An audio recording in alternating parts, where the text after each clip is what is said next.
Bonjour à tous, nous sommes ensemble pour 30 minutes et nous allons aujourd'hui parler du CRM qui est utilisé au sein de Logiest. Sébastien et Adeline vont nous présenter cet outil et nous expliquer en quoi c'est un outil central qui est dédié à la relation client et à l'amélioration continue de la qualité de service. N'hésitez pas à poser vos questions dans le chat, nous y répondrons à la fin de cette réunion. Donc, on va faire un petit tour de table rapide. Adeline, qui êtes-vous? Alors bonjour, Adeline Dion, donc de Logiest. Je suis gestionnaire qualité de service et je suis en charge, je suis administratrice fonctionnelle de la solution IDIL et IDIL CRM. Voilà. Et Sébastien, qui êtes-vous? Donc moi je suis Sébastien Polis de Logiest également, responsable service patrimoine et qualité de service. Et j'étais pilote du projet CRM à sa mise en place. Parfait. Et pour ma part, je suis Léa Labattu, responsable communication France chez Effici. Effici étant un éditeur de logiciels de relations clients. Alors en quelques mots, pouvez-vous nous dire qui est Logiest, s'il vous plaît? Alors Logiest, bailleur social en Lorraine, essentiellement en Moselle, donc on est une ESH du groupe Action Logement. On a environ 19 000 logements en Lorraine, environ 300 collaborateurs. Voilà. Et si je fais le même exercice côté Effici, donc Effici est un éditeur de CRM, CRM étant Customer Relationship Management. En français, on se parle de gestion de la relation client ou gestion de la relation locataire.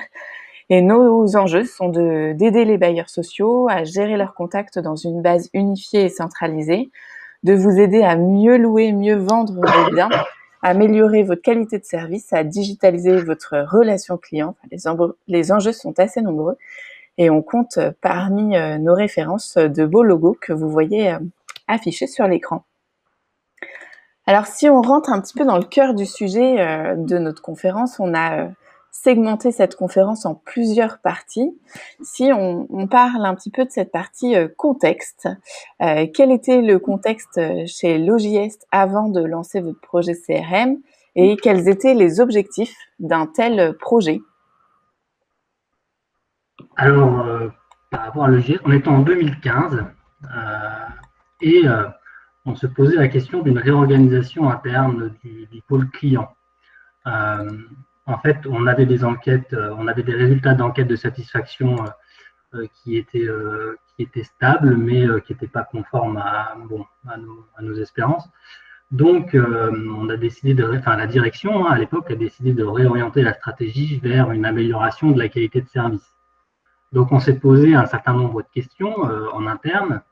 Ça passe par la remise à plat du pôle client, la redéfinition des différents métiers, mais on s'est aussi posé la question des outils en interne par rapport au pilotage de la réclamation, de la qualité de service d'une manière générale. Et donc l'état des lieux, c'est qu'on n'avait pas d'outils GRC, pas de CRM, aucun outil de pilotage de la réclamation client. On avait un nombre de points d'accès importants, c'est-à-dire qu'on a un siège, 5 agences, on avait une trentaine de points d'accueil, donc autant de points d'accès et de numéros de téléphone en place chez Logiest. Et vu qu'on n'avait pas de CRM, on n'avait pas d'outils de communication multicanal également. Donc pas d'outils, plusieurs points d'entrée, donc à la fin, aucun indicateur qualité de service, c'est-à-dire qu'on ne savait pas réellement où on en était sur le suivi de la réclamation client, sur le pilotage de nos fournisseurs, etc. Donc le choix a été pris de lancer un appel d'offres en 2 lots, avec un lot CRC, donc un plateau téléphonique externe, et un outil GRC, donc de la relation client. Ça, c'est le contexte. Ouais. Et sur la partie objectif? Alors après, vous voulez parler de la mise en place, c'est ça? Eh bien, on va en parler juste après. Avant la mise en place, qu'est-ce qui a fait que vous avez choisi la solution IDIL CRM by Effici? Alors, l'appel d'offres, on l'a fait sous la forme d'un dialogue compétitif. Ça, on peut que le recommander aux divers bailleurs qui nous écoutent. Ça permet Ça permet de rencontrer déjà les candidats, d'ajuster les cahiers des charges aux besoins, mais surtout, ça permet d'avoir des présentations des outils pour prendre la bonne décision. Ce qu'on a apprécié dans l'offre iDeal, si vous voulez, c'est la praticité de l'outil. On a trouvé ça facile d'accès et surtout, on s'est rendu compte qu'on avait de nombreuses possibilités de paramétrage en interne. L'idée, c'était de pouvoir réaliser des évolutions par nos propres moyens, puis de faire évoluer l'outil en fonction de nos besoins sans avoir à passer par l'éditeur à chaque fois. Clairement, l'outil, on a été séduit sur un certain nombre il y a un certain nombre de modules qui nous ont plu. C'est surtout le module KPI qu'on a apprécié, nous, au début. L'idée, c'était d'avoir un outil central pour piloter la relation client, mais surtout d'avoir des indicateurs qualité pour pouvoir la manager. Et ce volet-là, on l'a apprécié. On a apprécié aussi le volet multicanal, parce qu'on avait des outils de communication entrants, multicanal. On a une application mobile depuis une dizaine d'années. Donc, ça marchait, mais on n'avait pas d'outils pour faire de la communication sortante multicanal. Et ça, c'était un problème. Donc, on a apprécié c'est le module marketing dans iDeal qu'on a apprécié. Et puis, bon, il y avait la notion de coût aussi, on ne va pas se mentir. iDeal était bien placé économiquement sur l'appel d'offres, avec peut-être un petit problème de visibilité au début. Parce que l'idée, pour que iDeal évolue dans le temps, c'est qu'on puisse avoir la nouvelle version très régulièrement. Et iDeal a répondu, iDeal by FICI a répondu il y a quelques temps par l'offre Serenity. Maintenant, voilà, on s'est inscrit là-dedans. Ça nous permet de changer de version tous les 2 ans. Et puis, on avance beaucoup plus sereinement avec plus de visibilité budgétaire. Donc ça, c'était important. Donc ça, voilà, c'est quelque chose qui est en place aujourd'hui. Voilà. Mais ce qu'il faut retenir, en gros, nous, on a été séduits par les possibilités de paramétrage, surtout ça, par l'admin fonctionnel, voilà, l'iDeal, de l'OJS, pardon. C'est vraiment ce qui a fait la différence pour nous. Bon, alors c'est bien gentil, vous nous avez lancé des fleurs, merci. Maintenant, une fois que vous avez choisi la solution CRM, il a fallu lancer le projet. Comment est-ce que vous vous êtes organisé au sein de l'OJS? Racontez-nous un petit peu les coulisses du projet. Alors, les coulisses, c'est qu'ils ont nommé un chef de projet, c'est-à-dire moi, avec aucune connaissance à la base sur le volet client, on va dire, une bonne culture générale du logement social, mais peu de connaissances sur le volet client. Et j'ai récupéré ce projet-là un peu, enfin, j'étais là, il fallait le prendre en charge. Et j'ai tout appris comme ça, mais je suis un fonctionnel, c'est-à-dire que je ne dépends pas, j'ai pas de service informatique, vous voyez. Et on a créé un groupe de travail, on était une dizaine de personnes. On a pris des experts métiers, donc des métiers liés à la relation client, et on a travaillé sur le paramétrage d'iDeal. On a aussi intégré le prestataire qui est du CRC, Altaéthique pour nous, qui nous a aussi aidé pour la réalisation du paramétrage d'iDeal. L'idée, c'était que ce soit le plus performant possible et le plus rapide possible. En fait, chaque clic gagné pour le CRC, c'est du temps, et on préfère le consacrer à nos clients qu'à la saisie sur un outil informatique. Voilà. Après, donc on a attribué le marché en février 2016. Là, vous voyez le slide. On a travaillé pendant 6-8 mois en mode projet avec iDeal pour la réalisation du paramétrage. On a réalisé une recette de 3 mois environ, je crois. 2 mois, ouais. On a formé tous les utilisateurs. On était une 50aine de mémoire au début, utilisateurs d'iDeal. Et on a mis en place la solution le 15 février. C'est-à-dire que le 14 février, on a coupé toutes les lignes téléphoniques, les 40 points d'entrée de l'OJS, on les a toutes supprimées. On a mis un numéro unique et le 15, c'était parti. Voilà, donc on est tous passés sur iDeal et avec un point d'entrée unique téléphonique. C'est clair? Oui, c'est très clair. Il y a un point sur lequel on reviendra tout à l'heure et qui, à mon sens, est important, c'est le fait qu'à la tête de ce projet, c'est un chef de projet fonctionnel. Donc, je pense que vous y reviendrez un petit peu tout à l'heure, mais c'est un élément qui est assez clé justement pour la réussite d'un projet CRM. Si on continue un petit peu à avancer sur la partie coulisses du projet, on a ce schéma qui illustre un petit peu la façon dont vous gérez votre relation locataire. Est-ce que vous pourriez nous l'expliquer un petit peu plus en détail, s'il vous plaît? Ce schéma-là représente les différents points d'entrée clients que l'on a chez le JS, donc le téléphone, l'appli mobile, le canal physique évidemment et le courrier dans la partie gauche. Et dans la partie droite, tous les outils de communication sortants, c'est ce que Edil propose. Voilà, donc le téléphone, le SMS, le mail, le courrier, toutes des choses qu'on peut paramétrer dans Edil pour que ce soit dynamique et automatique, on va dire.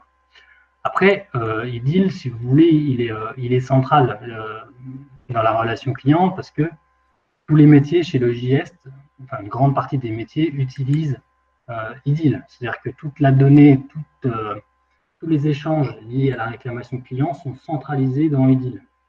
Donc, on voit au milieu, on a Ethic, c'est notre CRC en fait, qui assure une réponse de premier niveau.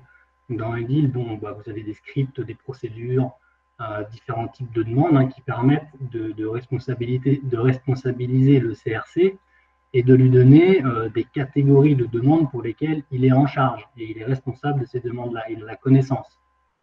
Donc ça, c'est en standard dans Edil. Là, on a uniquement utilisé les standards du module demande de Edil. Après, par rapport à ça, il y a eu un gros travail de paramétrage. On s'est rendu compte en phase projet qu'on avait une base patrimoine qui était fragile, on va dire. Vu que Edil permet de qualifier les demandes précisément et qu'on a des modules de workflow, de procédures, de choses comme ça pour chaque type de demande, il faut avoir une base patrimoniale solide pour pouvoir dire cette problématique-là, c'est sur tel type d'équipement et c'est pour tel type de prestataire. Ou alors, cette problématique-là, c'est pour tel acteur de l'OJS. Et pour tout ça, il faut calculer. Donc, il faut avoir de la donnée patrimoniale et on s'est mis au niveau assez rapidement pour pouvoir rendre l'outil performant. Voilà. Sans cette donnée-là, on a du mal à être performant, je pense. Donc, il faut faire l'effort de se mettre au niveau. Ouais. Alors, ça fait la parfaite transition avec ce qu'on voulait vous montrer après. C'est justement, la question que je voulais vous poser, c'est quels sont les bénéfices projets que vous avez constatés. Donc, vous aviez parlé de performance avec notamment la base patrimoniale, mais je crois qu'il y en a d'autres. Alors, les bénéfices, c'est que le CRM, c'est structurant. Donc déjà, on est obligé de savoir qui fait quoi, dans quel délai. Donc les métiers, il faut les revoir. Si ce n'est pas clair, on ne peut pas travailler correctement sur le traitement de la demande avec Edil. Ça, c'est le premier point. Edil, ça permet d'être performant dans le traitement de la demande aussi. L'idée, c'est que ce soit efficace. Donc Edil est pratique là-dessus parce que l'utilisateur aussi peut faire son propre paramétrage. Voilà. Il a accès, Edil lui permet de faire sa propre organisation sur Edil. J'ai parlé de la base patrimoine, j'ai parlé des indicateurs qualité. Du coup, c'est pour ça qu'on a choisi ce nom pour la présentation. On parle de qualité de service pour le GIES parce qu'on s'en est rendu compte un peu après. On avait créé plein de KPI, on ne les a jamais utilisés, on ne savait pas du tout où on allait. On a mis 2 ans pour trouver les bons indicateurs qualité. Et aujourd'hui, chez le GIES, les indicateurs qualité sont acceptés par les salariés et ils sortent d'Edil. C'est-à-dire que c'est rentré dans l'ADN. Voilà, on a même un intéressement sur les résultats qualité de service chez le JS. On a 3 indicateurs, les plus simples possibles. Il faut que ce soit compris par tout le monde. On n'en a que 3. Et tout le monde a ses résultats une fois par mois. Le salarié qui est le conseiller habitat chez nous, qui est en cœur de quartier, jusqu'à la direction. Et ça, c'est le vrai bénéfice de l'outil. On ne s'en est pas rendu compte tout de suite. Et pour améliorer le niveau de qualité de service de nos salariés, de nos prestataires, peu importe le service, il faut des indicateurs fiables et simples. Et puis surtout, il faut que les collaborateurs les comprennent et puissent s'inscrire dans une démarche d'amélioration. Et pour ça, Edil, le module KPI va bien. Donc maintenant, on l'utilise. C'est important parce que ça permet aussi d'harmoniser en interne. Vous disiez tout le monde les utilise.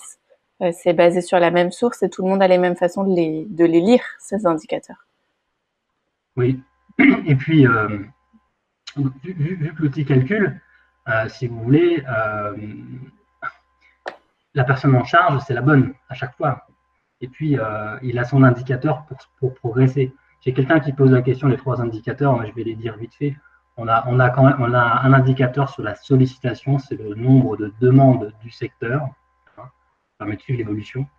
On a un indicateur sur le taux de traitement dans les temps. Voilà, chaque type de demande a une durée de traitement. Hein. C'est simple, c'est la durée de réponse dans les temps ou pas. Et le taux de relance, le nombre d'appels ou de mails liés à une relance. C'est parfait, vous avez même répondu à une question. Quels étaient les 3 indicateurs?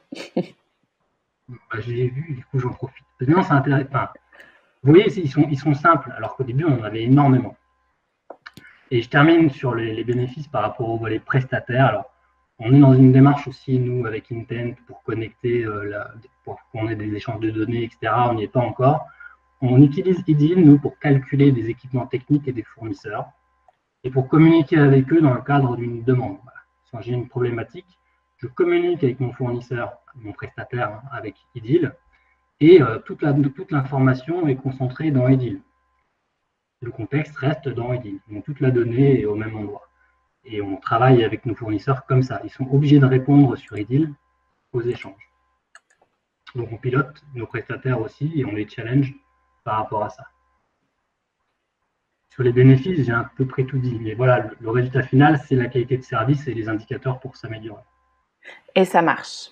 En tout cas, de ce que vous constatez chez Logiest, les résultats sont là. Ouais, ça permet de se concentrer sur les problèmes, parce que les problématiques, on les connaît et on peut les cibler pour progresser. C'est là l'intérêt. Ouais. J'en profite pour faire une petite parenthèse vocabulaire, si des personnes nous ont rejoints en fil de séance. Quand on parle d'IDIL, en fait, on parle de IDIL CRM by Effici, qui est l'une des solutions du groupe Effici. C'est la même chose. Désolé. Non, c'est pas grave. Adeline, j'avais une petite question pour vous. Si on prend un peu de recul, on sait qu'aujourd'hui, les usages évoluent rapidement, que ce soit côté locataire, prestataire, bailleur. Quels sont les prochains projets de Logiest en termes de relations locataires?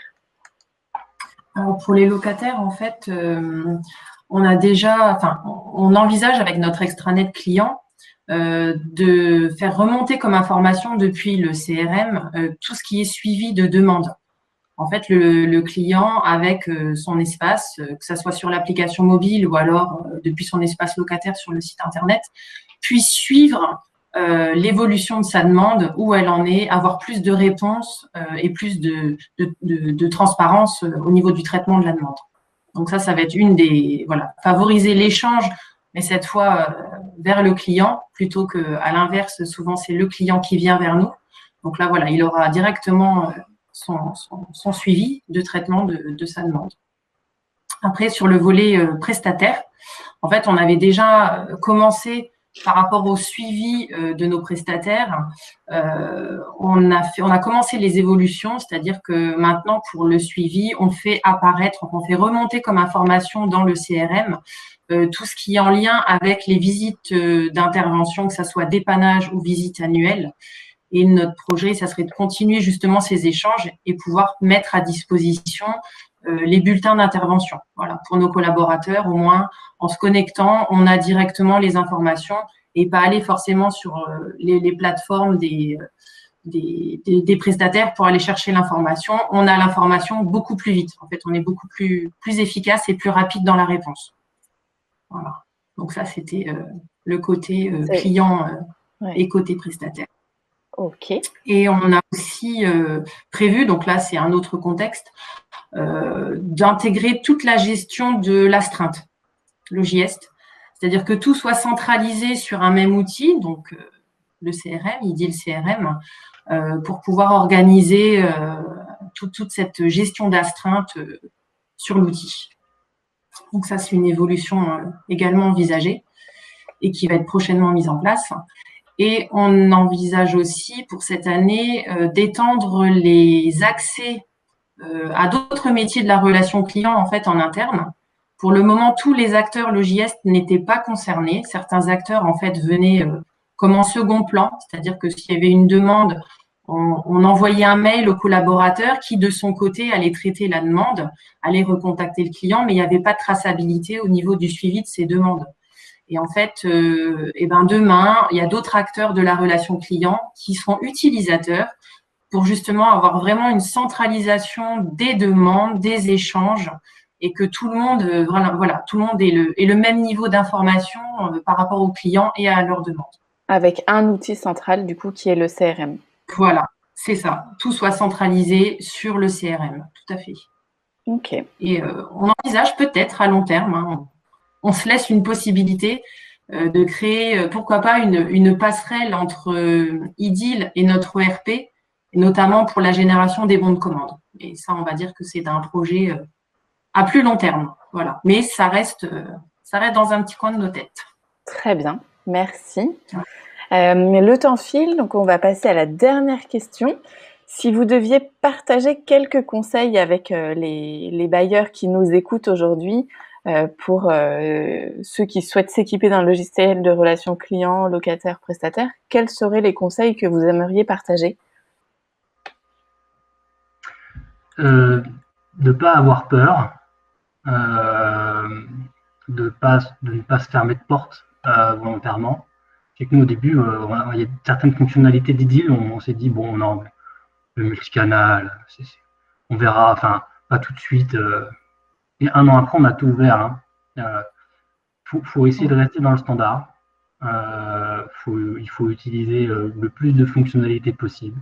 Faire le développement s'il faut, mais faire attention parce que quand vous migrez, vous imaginez bien ce qui peut se passer. Mais le standard permet de faire énormément de choses. Le chef de projet, je pense que c'est quelqu'un qui doit être fonctionnel, c'est mon avis. Travailler, laisser un fonctionnel faire et surtout impliquer un maximum de monde dans le projet pour qu'on ait une adhésion immédiate, quoi. Ça, c'est important. Après, puis l'autre conseil, c'est la base patrimoniale. Ouais, posez-vous les bonnes questions. Bien vérifier l'état de sa base avant d'y aller. Bon, de plus en plus de bailleurs ont quand même des bases patrimoniales solides, mais plus vous en avez, plus vous pouvez mettre en place de process et de choses, quoi, dans l'outil. Voilà, c'est tout. Et en interne, est-ce que, Sébastien, vous pensez qu'il est important d'avoir des équipes qui soient présentes, même une fois que la fusée est lancée? Eh oui, Adeline est là, elle s'occupe de l'outil depuis quelques temps. C'est indispensable d'avoir quelqu'un qui connaît bien le monde du logement social. Il faut avoir une vue 360 pour piloter ce genre d'outil. Bien connaître le monde dans lequel on évolue, la relation client, etc. Et oui, il faut une ressource clairement. Donc nous, on a Adeline qui gère le CRC et le GRC. Pour nous, c'est important de piloter les deux en même temps. Et honnêtement, sans Adeline, on n'aurait pas aujourd'hui ces fonctionnalités qui nous permettent d'avancer, quoi. Parfait. Merci à tous les deux. C'était un témoignage très intéressant sur l'utilisation de IDIL CRM by Effici chez Logiest. Et on a quelques questions. Alors, on va les passer en revue. Donc, il y a des questions sur les outils que vous utilisez. On vous demande notamment si vous avez travaillé en amont sur la base patrimoine et sur quel outil vous travaillez sur cette partie-là. Alors, la base patrimoine, alors je ne l'ai pas précisé, mais quand on a attribué le marché à Edil, on avait un ERP interne. Hein, aujourd'hui, on est sur Soprasteria. À l'époque, on avait un ERP 100% maison. Donc, c'était une base patrimoine, c'était une base Oracle, hein, et on avait notre donnée patrimoniale là-dedans. Voilà. Donc, ça allait plutôt bien. C'était plus difficile après.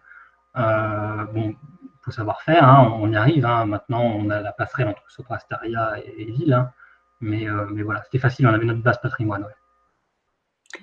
On nous demande aussi si, depuis que vous avez mis en place et que vous utilisez Ideal CRM by FIC, si vous avez constaté que la satisfaction client a évolué et que l'engagement collaborateur a évolué également.